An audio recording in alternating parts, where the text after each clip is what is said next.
For 70 years, the 21st of April was a day of roaring cannons, grand parades, and the jubilant cheers of millions across the globe. But on her 96th birthday in 2022, Queen Elizabeth II greeted the spring with a silence that few understood at the time. There were no grand appearances at Buckingham Palace, no waving from the legendary balcony. Instead, the world saw a simple photograph of a woman standing between two white ponies, her face etched with the wisdom of nearly a century. If you have ever felt the weight of time or the quiet strength of a grandmother's smile, please take a moment to like this video and subscribe to our channel to honor her enduring legacy. Behind that serene smile, Elizabeth was fighting a battle she refused to share with the world. Those close to her whispered that she knew this was her final spring. The loss of Prince Philip, her husband of 73 years, had taken a vital spark from her soul. Her daughter, Princess Anne, would later recall the quiet dignity of those days, noting that her mother remained focused on her work even when her body began to fail. We often remember her as a monarch, but in these final months, she was a woman facing her own mortality with a courage that surpasses the crown. Do you remember where you were when you saw her last birthday portraits? Please share your favorite memory of the Queen in the comments below. We would love to read your stories. Publicly, the palace spoke only of minor mobility issues, but the truth was far more somber. The Queen was exhausted, her steps were heavier, and the light in her eyes, while still present, was flickering. Yet, she insisted on smiling for the cameras. As she famously once said to her staff, "I have to be seen to be believed." She chose to show the world a face of stability, even as she prepared for a silent goodbye. Everyone assumed she was merely slowing down due to old age, a natural fading of a long and beautiful life. But as the sun set on her 96th year, a deeper, darker secret was being kept behind the stone walls of the palace. The Queen wasn't just tired, she was protecting a medical reality that would have shocked the nation. What was she hiding during those long summer months at Balmoral? The answer involves a diagnosis that explains every bruise, every missed event, and the incredible strength it took for her to keep standing until the very end. Throughout the final year of her reign, the official statements from Buckingham Palace were meticulously crafted. They spoke of episodic mobility problems, a phrase that sounded gentle, almost routine for a woman in her late 90s. But behind the regal diplomacy lay a diagnosis that the public was never meant to know. According to respected biographers and those close to the inner circle, the Queen was quietly battling myeloma, a rare and often painful form of bone marrow cancer. This was the true reason for the sudden weight loss, the deepening fatigue, and the cancellations that began to spark global concern. For anyone who has witnessed the toll of chronic illness, the reality of this condition is deeply moving. Myeloma frequently targets the bones of the pelvis and the lower back, turning every movement into a challenge. Imagine the sheer strength of will required to host diplomats, attend jubilees, and stand before the cameras while enduring the persistent ache of such a disease. Former Prime Minister Boris Johnson later shared his observations, noting that he had known for more than a year that her health was declining due to this form of bone cancer. He recalled that while she appeared noticeably more frail, her mind remained completely undimmed, her spirit as sharp and focused as the day she took her oath. The palace kept this secret not out of a desire for deception, but out of a profound sense of duty. Elizabeth believed the monarchy should be a symbol of permanence and stability. To reveal her terminal struggle might have invited a sense of vulnerability she was not ready to impose upon her people. She carried the weight of her illness in private, shielding the nation from the gravity of her pain. It was the ultimate act of a mother to her country, ensuring that the celebration of her 70 years on the throne remained a moment of joy rather than a vigil of sorrow. Yet, as the summer of 2022 approached and her strength began to fade more rapidly, she made a decision that surprised her medical team. Instead of remaining in London, surrounded by the world's most advanced hospitals and specialists, she insisted on making the long journey to the rugged Highlands of Scotland. She was moving 500 miles away from the security of the city to the isolation of Balmoral. To many, it seemed like a dangerous risk for a woman so fragile, but for Elizabeth, the call of the mountains was stronger than the fear of the end. Why did she choose to leave everything behind for this remote estate? The answer lies in a place where she could finally set down the heavy burden of the crown. Balmoral Castle was never just a holiday residence for Elizabeth. It was the sanctuary of her soul. Nestled within 50,000 acres of the Scottish Highlands, it was the only place on earth where the heavy mantle of the monarchy could truly be set aside. Here, the rigid protocols of London dissolved into the morning mist. For 70 years, this was where the Queen became Elizabeth. To those who lived on the estate, she wasn't a distant figure on a postage stamp, but a neighbor who drove her own muddy Land Rover across the rugged terrain, often with a mischievous speed that left her passengers white-knuckled. Her granddaughter, Princess Eugenie, once beautifully described the Queen's deep connection to the estate, saying that it was the place where Granny was most happy, a place where you could simply breathe and run, filled with walks, picnics, and dogs always so neck many dogs. At Balmoral, she hosted informal barbecues where Prince Philip would man the grill, and she would help with the washing up. A side of her life the public rarely saw. It was a world of simple pleasures, stalking deer through the heather, fishing for salmon in the River Dee, and long, solitary walks in the pine forests, where she could be alone with her thoughts.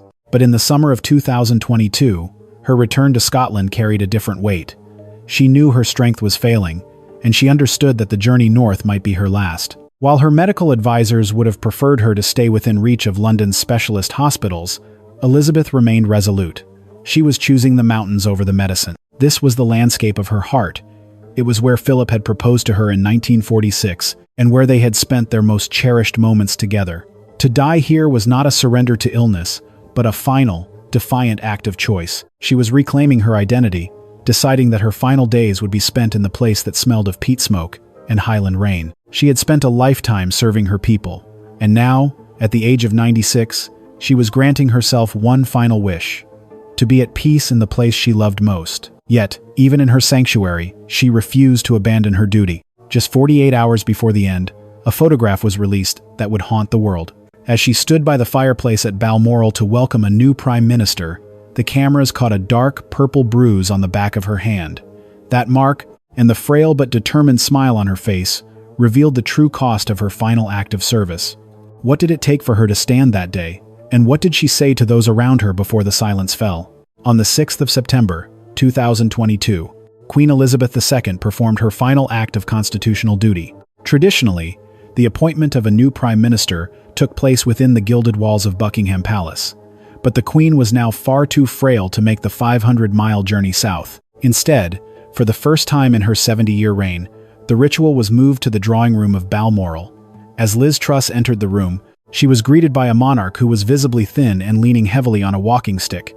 Yet she was standing, mulling over the transition of power with a welcoming smile. The photographs captured that day soon traveled around the globe, and many observers noticed a heartbreaking detail: a deep, dark purple bruise on the back of the Queen's right hand. To those familiar with the realities of medical care, it was a telltale sign of an intravenous cannula. It suggested that behind the scenes, her doctors had likely been administering fluids or medication just to give her the strength to stand for those few vital minutes. It was a silent, harrowing testament to her endurance. She was literally vowing to use every last drop of her physical energy to ensure the stability of her government. Despite her physical fragility, those who spent time with her that afternoon were astonished by her mental sharpness. Boris Johnson, who had arrived earlier that day to tender his resignation, later reflected on their final audience. He noted that she was completely radiant, her mind as focused and her wit as sharp as it had been decades earlier. She was fulfilling the solemn promise she had made as a young princess of 21, that her whole life, whether it be long or short, would be devoted to service. She had reached the final mile of her marathon, and she refused to falter before the finish line. However, once the guests had departed, and the heavy oak doors of the drawing room were closed, the adrenaline that had sustained her began to evaporate. The immense exertion of that final duty had taken everything she had left. By the following morning, the 7th of September, the scheduled virtual meetings were abruptly cancelled as her doctors moved into her private quarters and advised immediate rest. The palace fell into a heavy, anxious silence. Within hours, the situation shifted from concerning to critical. As the urgent news reached her children and grandchildren, a desperate race across the country began. But as the royal helicopters and planes scrambled into the grey Scottish sky, the world remained unaware that time had already run out. Who was truly there in the room when the light finally faded? The morning of September 8, 2022, began with a chilling shift in tone from the medical staff at Balmoral. By mid-morning, the world was told that the Queen's doctors were concerned. Behind the scenes, however, the royal family was already in a state of absolute emergency. Prince Charles, who had been staying at his nearby home of Birkhall, was the first to reach his mother's bedside. He spent a final, precious hour with her before stepping out briefly to clear his head in the grounds of the estate. Meanwhile, a Royal Air Force plane was being prepared at Northolt, carrying Prince William, Prince Andrew, Prince Edward, and Sophie, the the Countess of Wessex. They were racing against a clock that was ticking far faster than the public realized. Prince Harry, who happened to be in the United Kingdom for a charity event, was also making his way north, traveling separately and frantically, trying to reach his grandmother. For the millions watching the news in stunned silence, there was a desperate hope that the family would gather in time for one last goodbye. But time is a thief that waits for no monarch. At exactly 3:10 in the afternoon, Queen Elizabeth II passed away peacefully.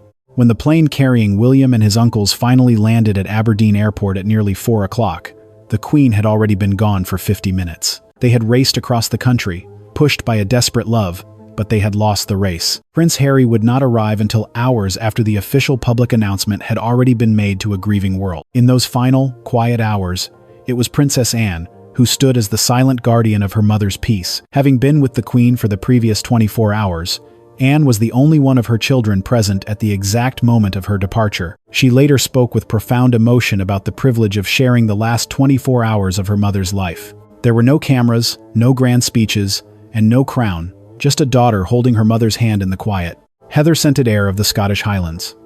It was a scene of profound intimacy, a gentle and private end to a life defined by immense public noise. The Queen had closed her eyes for the last time, but even in her passing, her legendary foresight was evident. She had not left a single detail to chance. By choosing to die in Scotland rather than England, she had activated a specific, meticulously choreographed set of protocols that differed entirely from the plans in London. This was Operation Unicorn, a plan so detailed it had been rehearsed for decades. What did this final, secret protocol reveal about the Queen's final wishes for her journey home? From the moment she was born on the 21st of April, 1926, Elizabeth Alexandra Mary was never destined for the throne. Yet, fate intervened, and she spent the next 96 years becoming the very definition of stability for a world in constant flux. As we look back on her life during this anniversary of her birth, we see more than just a monarch. We see a tri-Tim Thep, an iron heart that beat with a singular, unwavering purpose. She was the anchor in the storm, a lighthouse for generations who lived through wars, social revolutions, and the dawn of the digital age. For 70 years, she remained the one constant, teaching us that patience is not merely waiting, but the ability to maintain a positive attitude while working toward a greater goal. Her final days at Balmoral were perhaps her greatest lesson to us all. In a society that often fears aging and hides from the reality of death, Elizabeth II faced her sunset with a quiet, breathtaking dignity. She didn't choose a clinical hospital room or a grand state apartment in London. She chose the rustling leaves and the purple heather of the Highlands. She taught us that how we leave this world is just as important as how we live in it. By meeting the end on her own terms, surrounded by the echoes of her happiest memories, she showed us that true power lies in self-respect and the courage to remain oneself until the very last breath. The legacy she leaves behind is not found in the gold of her crown or the vastness of her estates, but in the quiet example of her devotion. She proved that a life lived for others is a life of profound meaning. Beyond the titles and the ceremonies, she was a woman who understood that at the end of our journey, the most precious thing we possess is the love of those we hold dear and the peace of a conscience that knows its work is done. Today, as we remember her on what would have been another birthday, we invite you to join us in a moment of reflection. Her image is etched into history, but her spirit lives on in the memories of those who admired her. Which image of the Queen stays with you the most? Was it her youthful promise of service, her joyful smile at the Jubilee, or perhaps that final, determined photograph at Balmoral? Please share your most cherished memories and tributes in the comments below to celebrate her life. If this journey through her final days moved you, please like this video and subscribe to stay with us for more stories of history's most remarkable figures. Thank you for watching, and may we all find a bit of her strength in our own lives.